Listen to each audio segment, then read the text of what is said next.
Hey, good afternoon, guys. While Craig's talking, I'm gonna pass a piece of paper around, your name and the church where you're from. And if you have to update a phone number or email, here's where you do it, okay? Got me okay, David? You need to update your phone number or email. I'm gonna let y'all get settled in first. So if your phone number or email didn't change, You know, Scott passed by me a second ago and he said, are you listening to Terry's message about taking a break? And I said no, because honestly I'd already retreated in my mind to the wilderness to take a break. So, you know, if you can tell, I don't take anything serious. But what I wanted to talk to you today about for the Lord's church, it's actually pretty serious. And it's important. And you may not be familiar with a lot of things. When I say, how old are you? 16. 16? Oh, well, that's almost right on the money. When I was about that young man's age, a gentleman I knew real well told me, he said, Craig, numbers don't lie. Numbers don't lie.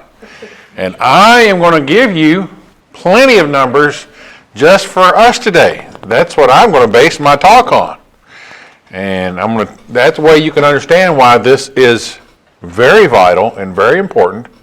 And I won't talk to you a long time.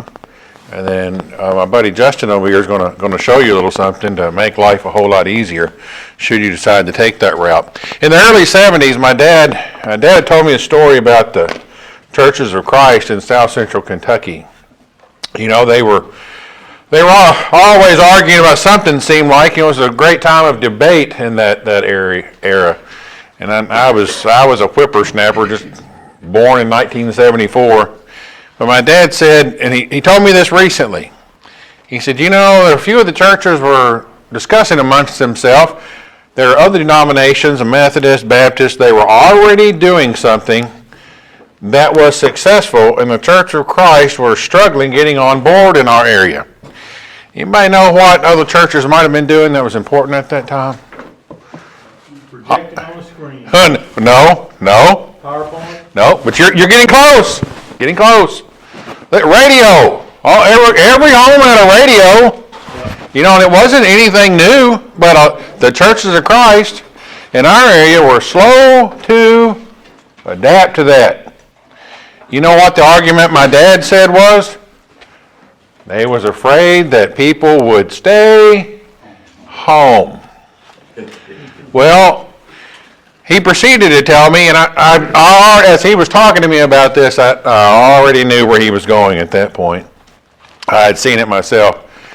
A few, including the church where I attended, they adopted radio. I mean, they were just one of many that were in there. You know, there was Baptist on Sunday morning. There was this. It was a pre-recorded sermon, and the Church of Christ had several different 20 to 30-minute sections on our local radio station, but it was prominent within the area. It didn't keep people at home. You know what ended up being the result of that?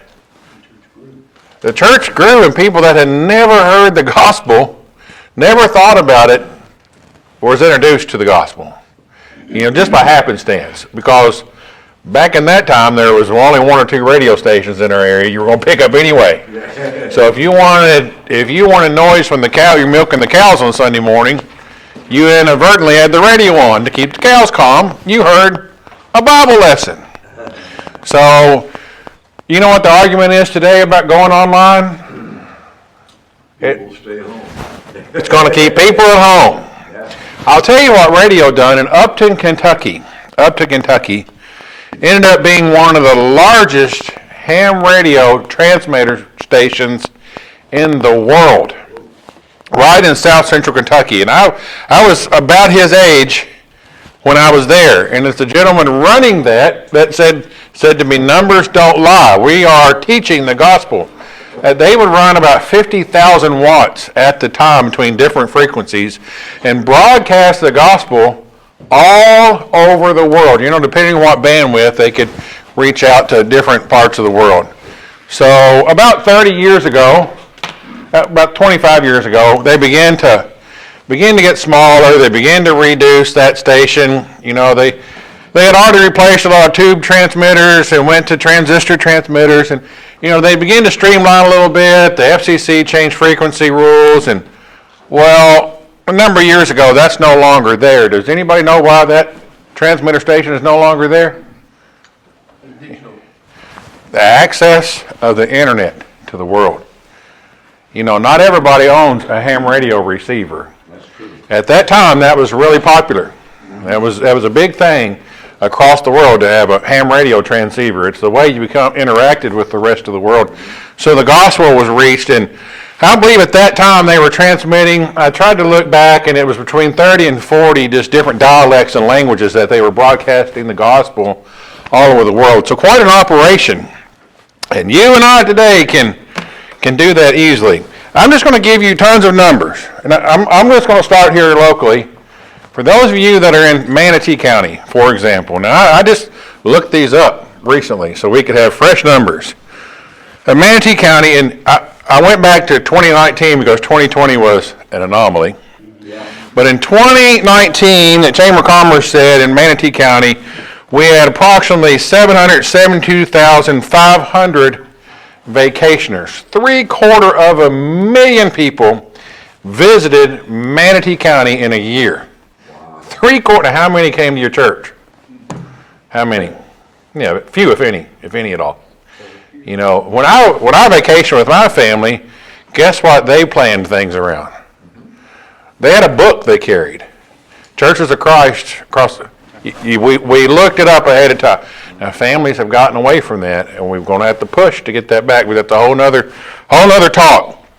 So 750,000 visitors in Manatee County. It has, and most of you heard this on the news. They really were discussing it right before the pandemic, and we know that Fakewood Ranch is really growing, and they're predicting up to 200,000 more residents by the year 2045. Now that seems like a long way off, and most of us in this room may not be living in that county. We may be buried in that county by then.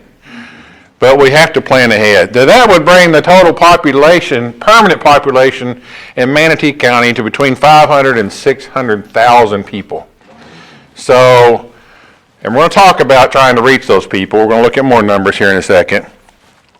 Sarasota County. Now, I did look at, this is October 2019 through September 2020. Now, remember there was anomaly in there. Sarasota County had 2,257,800 visitors, vacationers, those staying 30 days or less, which was a decrease of 19.3% over the previous year. The population grows exponentially in Sarasota. And we have approximately 439,000 full-time residents, and another 96,000 are seasonal. That's a lot of numbers, isn't it? I mean, that's from a boy from South Central Kentucky. Those numbers are staggering.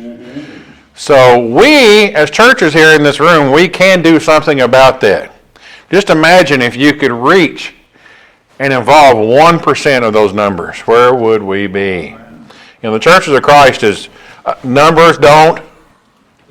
Absolutely. The Church of Christ numbers have been declining for years. And thanks to COVID, guess what's happened? Across the nation, across those states that have opened up across the nation, are seeing a 15 to 30% decrease in their membership and attendance, averaging approximately 20 to 21%. How many of you are seeing that? It's a trend playing across the country. And we may have lost those people permanently. They may be somewhere else. They may still be concerned. You know, again, that's a whole other conversation. I want to continue to give you numbers, though. The radio station there in Upton broadcast all those languages and all the gospel to all over the world.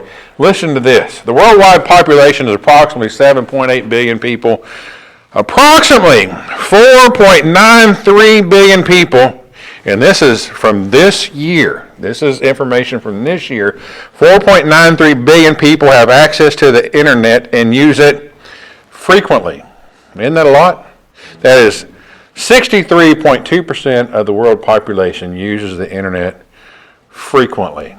So I'm giving you these numbers because the digital age is important, isn't it? I mean, we need to embrace that. Now, nowhere during this lesson will you hear me say it's a substitute for what we do in our buildings. But the point is, we need to be reaching people in our own communities all over the world and get them into our buildings. You're going to hear a dirty word that we don't like to hear in church, and that's marketing, folks. We've got to market. You know, I think it's at what, Titus 2:10, anybody know what that says? Adorning the doctrine. Listen, we can do that through lots of avenues, and I'm going to continue to give you numbers. We want people to come in our buildings, but we might reach somebody somewhere else that might go into another building. Just, they want to visit. Maybe there are people now more than ever seeking the gospel. There are people looking for it now more than ever because our country is very divided. So we're starting to maybe see a shift back to that, people looking for something. 90.3% of North America and 87.2% of Europe have access to the internet daily. 90.3% of Americans have access to the... What is happening here in Florida that is being done by, I believe, Elon Musk to make that better? Anybody know what's happening? It's a little project called Starlink. Anybody heard that? I mean, we're going to have approximately 1,700 satellites in total orbiting the Earth to give the world access to the internet. Easy access, high-speed internet. It's a tremendous investment. So I'm telling you, as members of the Lord's church, we need to learn how to use that. Because in the next 20 years, I'm going to give you some numbers, more numbers here in a minute, it's just going to become a larger phenomenon. And we don't need to be left behind. How many of y'all were caught off guard last year? We all was. And we have a live stream service. But it was just as a matter of convenience. It wasn't that important. Now we realize that's different. The Middle East in the last 20 years has seen a 5,227% increase in internet usage. So in the last 20 years, we have seen something almost as phenomenal. Of course, you know, other denominations are popular, but the Lord's church is in the Middle East. And, you know, we're fighting for a position to teach the gospel. There are people that are wanting to learn it. There are those, and we can reach them.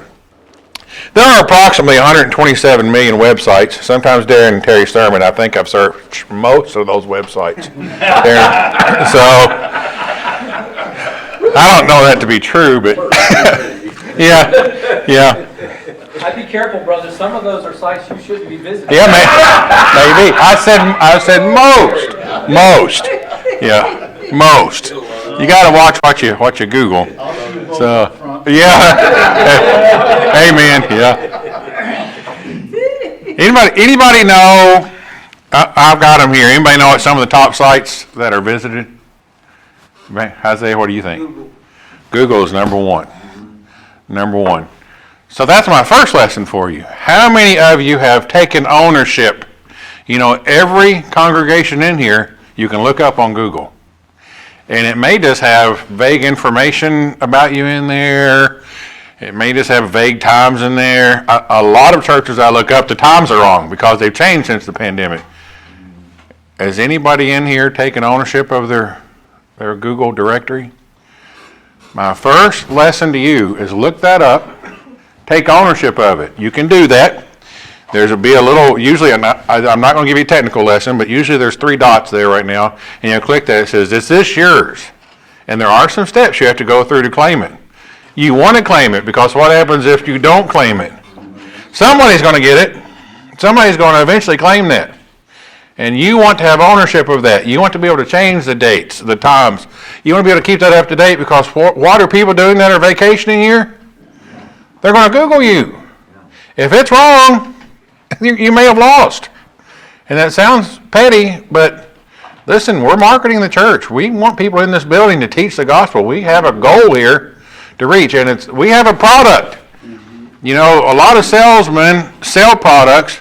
You know, Amway was one of the largest marketing adventures there ever was. And why was Amway successful? Networking, and the product wasn't terrible. But our product it's the truth. It's the truth. We have something to offer people that is life-saving, and it's the truth, and we can back it up. You know, a lot of other denominations that we're competing with cannot do that. We've seen that firsthand recently at South Trail. Young men searching for the truth went through the internet and is here now. We know this works. It does work. Anybody know what the second most visited website is? Amazon. Oh boy, in my house it's probably first. You know, Amazon is I think number 9. YouTube is number 2. And YouTube is growing and grow exponentially. It's growing so fast. And we're going to try to talk about that in a minute. Facebook has 2.7 billion active users as of February this year. 2.7 billion active users. How important is it to embrace Facebook? Now, some of you might be like, I hate Facebook. It's liberal and they squash the conservative. You know what? All that aside, sometimes our personal opinions kept many churches off the radio in the 70s. And in my little town, most of those churches are no longer there. We cannot have that attitude. We have 2.7 billion users on Facebook. Do all of y'all know that your congregations have Facebook pages, whether you know it or not? Are you aware of that? Just like your Google page, you have a public Facebook page. Does anybody in here, have you taken ownership of it? Guess what you should do? I'd go back today and start taking ownership of that. Because if you don't, somebody else is eventually going to. It happens constantly. If you have never had your Facebook account hacked yet, something is wrong. Take ownership of that. And so there's 2 things I've told you to take ownership of. Your Google profile and your Facebook profile. You're on there somewhere. If you're not, you can add yourself real easy. And I do want to tell you, because Terry talked about us being leaders in the church, and you know, I'm going to save that to the end. I'm going to give you some suggestions in the end. Anybody got any questions so far? Great. I didn't want to answer any. Facebook is the 7th most visited website. Out of 127 million websites, it's the 7th most visited website. If you have a propensity to not like Facebook, I'm sorry, but I personally, my mom said, never tell anybody you believe or you feel or you need to be using Facebook in some sort of way with your congregation. Actually, we'll have numbers on that in just a second with the Church of Christ. So 35% of people using Facebook are over the age of, anybody got a guess? 30. You're close. Yeah, 35. You know, the Facebook demographic is growing. It was originally intended for college kids to stay contacted with each other. And now, a lot of us in here have Facebook profiles. And really, 66% of monthly users come back to the platform once to twice a day. Let's see, what else? The average American Facebook user spends 58 minutes every day on Facebook. 58 minutes. And listen, these numbers are from February of this year. These are current. So if you've got something against Facebook, you might want to rethink it. We can use Facebook. No matter how liberal they are, we can use them. We can use them. It makes no difference. We can change that. And you know, we can't just do it in one church. We need everybody to do that. I mean, we have a voice that's loud, but nobody's hearing us, folks. Nobody hears us. And we've got to change that attitude. And we've seen it in all of our churches. We've seen pews empty. We're seeing contributions sometimes lagging. Things are getting stagnant. We don't need that. Now's the time to grow. YouTube has 1.8 billion monthly visitors. Netflix has 150 million. Now, Netflix, 150 million. YouTube, 1.8 billion. How important is it to incorporate YouTube somehow into your congregation at this point? It's very important. And it's not easy, which we'll discuss here in just a second. I don't want to bore you to death.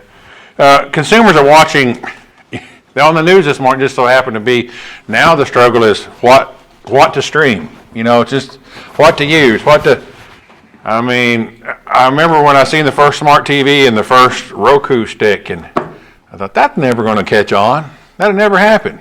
But now, people are cutting the cable left and right to stream. They need to have your church accessible on every TV in their house. Every TV. They need to be able to access that information.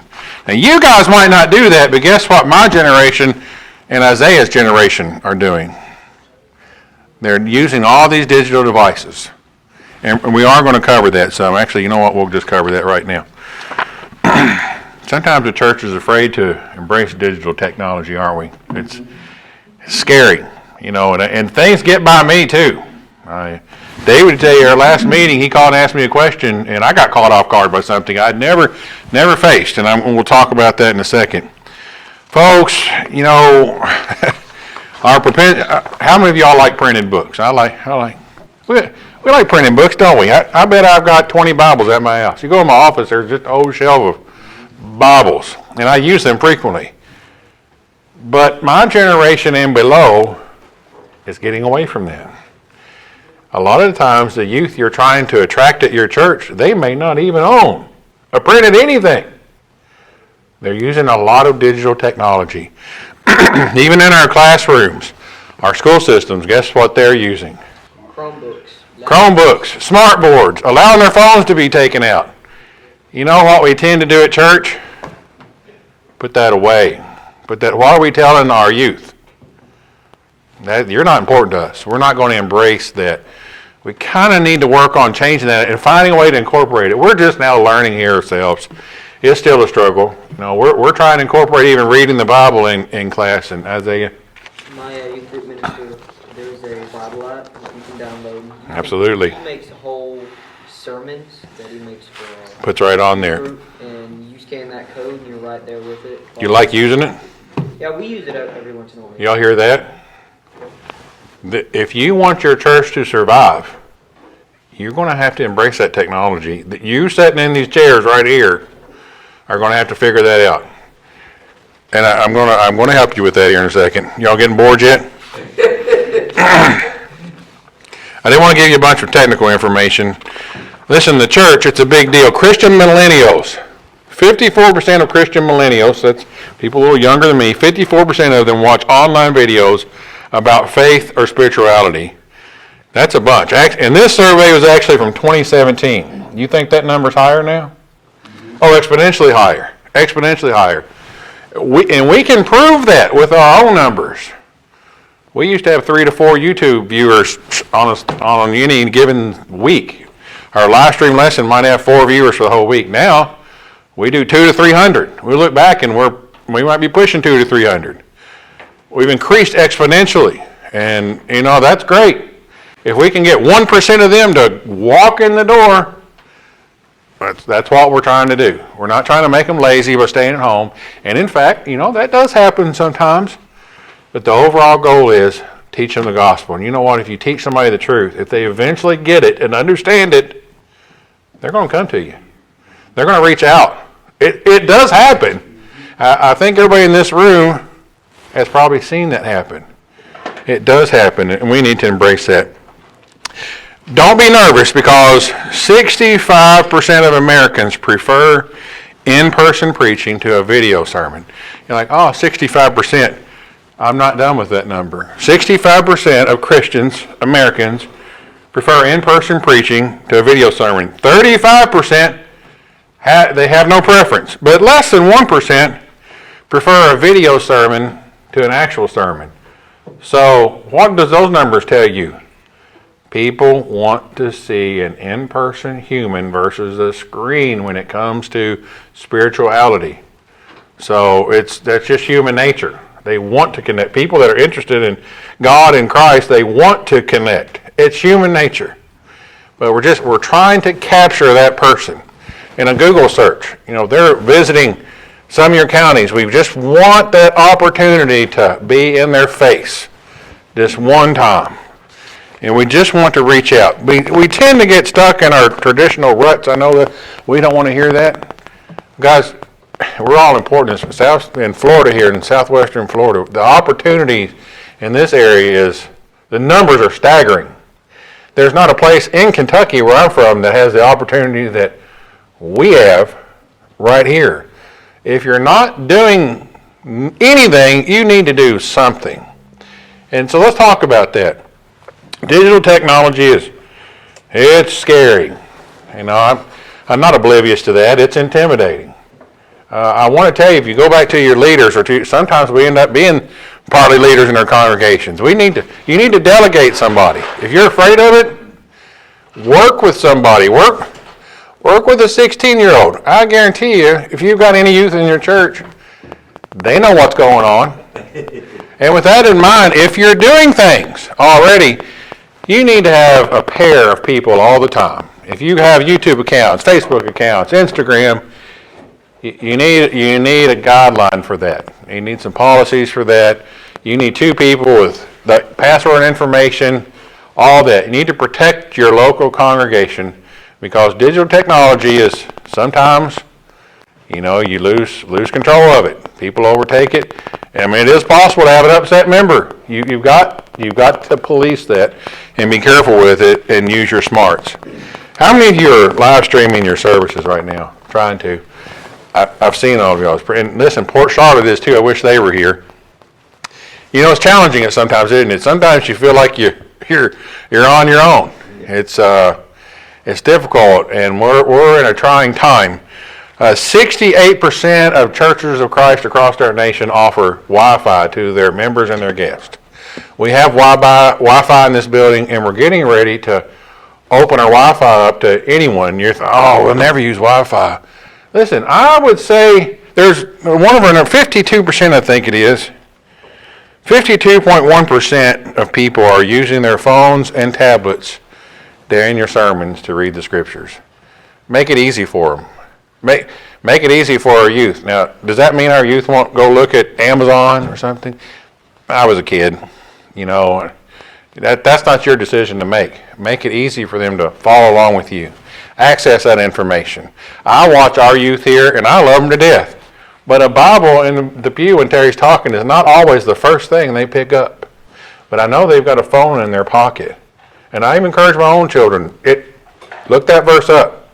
If you want to do it digitally, have at it. 2 clicks and you're there. Actually, for this lesson, I was actually listening to Terry Sunday, and he gives a verse, and like most of us, he's right there at it. I can't turn fast enough, but you can click on a phone. Yeah, you know that. You're right there. So it's handy. If you're intimidated by technology, again, get somebody. There are YouTube. What I wanted to talk to you about real quick before I finish and just let Justin show you something. A lot of you maybe run into anybody streaming on YouTube in here? Watch YouTube? Well, yeah, I bet you watch YouTube all the time. Yeah, exactly. Yeah, my kids watch it around the clock. And that's an important information to know. A lot of y'all using Facebook, other apps. It's simple. YouTube has the structure to protect themselves. If you do not have 1,000 subscribers, you cannot live stream. You can record and upload, but you can't live stream. And that kind of caught me off guard because we don't have 1,000 subscribers. So the workaround on it is software. And I'm not going to go tell you to invest $5,000 or $10,000 in video equipment, or I'm going to make a suggestion to you today to maybe put your phones aside.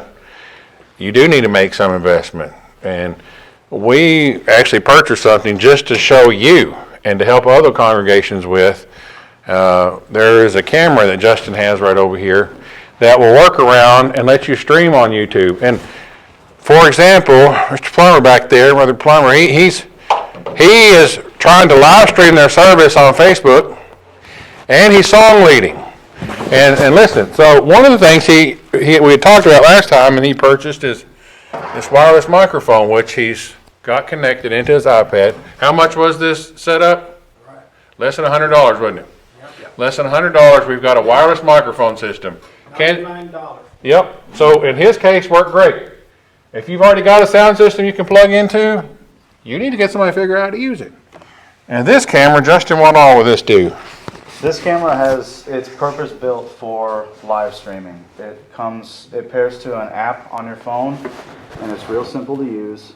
And it has the capability built in to stream to like 7 different platforms. At the same time. So Yeah. now listen to what he's saying. Stream across multiple platforms. You can do a Facebook stream, a YouTube stream without 1,000 subscribers. I know it's probably hard to see, but all those circles up top, those are all the different options you have for streaming from this device, and you can do more than one at a time if you want. There's a lot of stuff packed in this device. It has an internal battery. You just charge it like a cell phone. It's got quite a long battery life, a few hours of live streaming. It's got a built-in microphone if you don't buy one to pair. But if your camera's kind of mounted far away, you'll want a listen to this though. This little camera for under $400 will pair up to 3 phones, and they work as a microphone. You know, you got your preacher up there speaking and you want to live stream, you could have paired to his phone and it just lays around. Hopefully it's turned off on silent, but it works as a microphone. This thing could be in the back of your congregation and his phone could be working as a microphone and you're live streaming. For under $500, you can be attracting people to a live stream. You can do it. And that's what this device was made for. And so what Craig had already mentioned is there is a workaround for streaming to YouTube if you don't have 1,000 subscribers. And it has to do with the software that you use on a desktop PC. Well, this company has built that workaround capability into the app on the phone. So you can live stream to YouTube with less than 1,000 subscribers with this device. You can do a $30,000 video production and sound for under $500. Yep. You can do this. And this has a standard tripod mount, so you can, and they make all kinds of brackets for this thing, wall brackets, or you can just get a regular tripod, or wherever you decide to put it in your. If you're a lone wolf trying to live stream while you're preaching, you can control this camera from the pulpit area just with simple, it will follow you.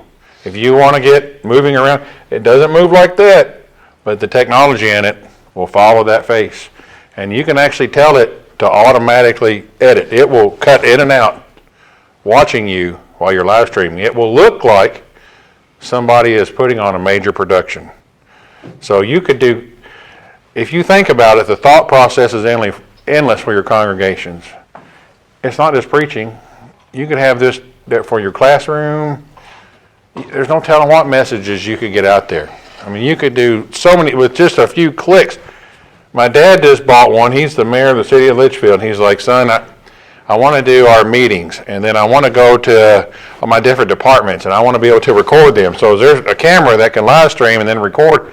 Well, he ordered one, and they've been wearing it out. They've got an older lady there that she texts me, and she's like, I've got it set up. Am I good to go? I'm like, yep.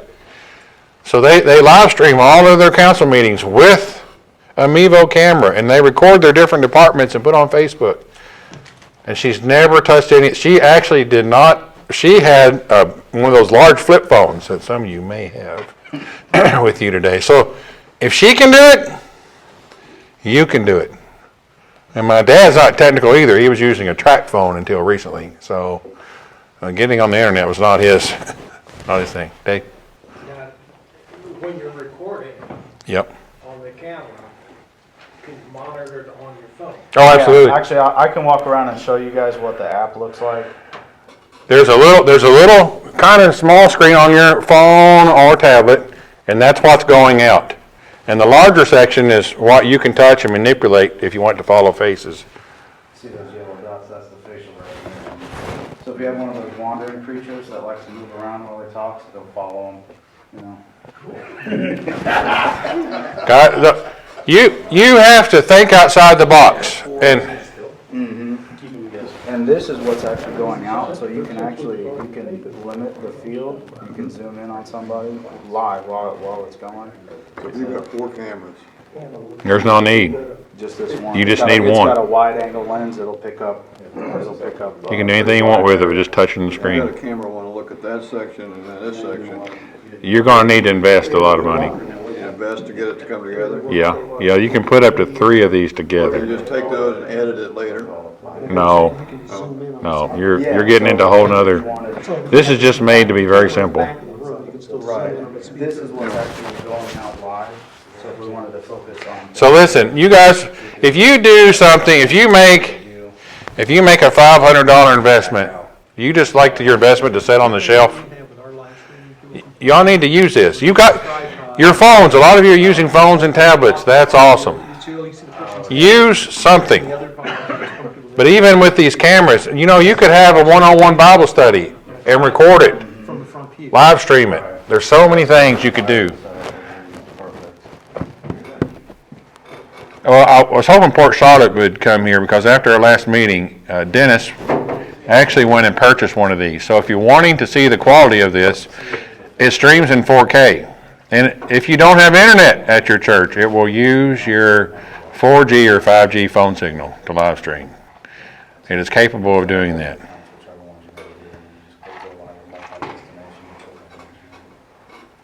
And then you can do up to 3? I think it's 3, yeah. 3. So that's what is actually streamed. No, I'm okay, Joe, thank you. Anybody got any more questions? Are you available to come Well, presentations to like an eldership? Well, I'll tell you what, let's let them finish. This is, that's important. So it looks like you've got someone at an expensive, like mixer board, like. Either you or this young man. But this is all. He could do it. Here's the time, too. Hey, Justin, Well, here's the thing, Lon, I mean, really, Steve Harvey is probably, he would pick up on all this in about yeah. 5 minutes. Yeah, that, But this group should understand how important this is. Out of every congregation, this is important. I mean, we're to reach people and to reach all age groups, and for the future of the church, we need not be behind the 8 ball there, so to speak. Yes. Church, North Central Church of Christ in Arkansas. We have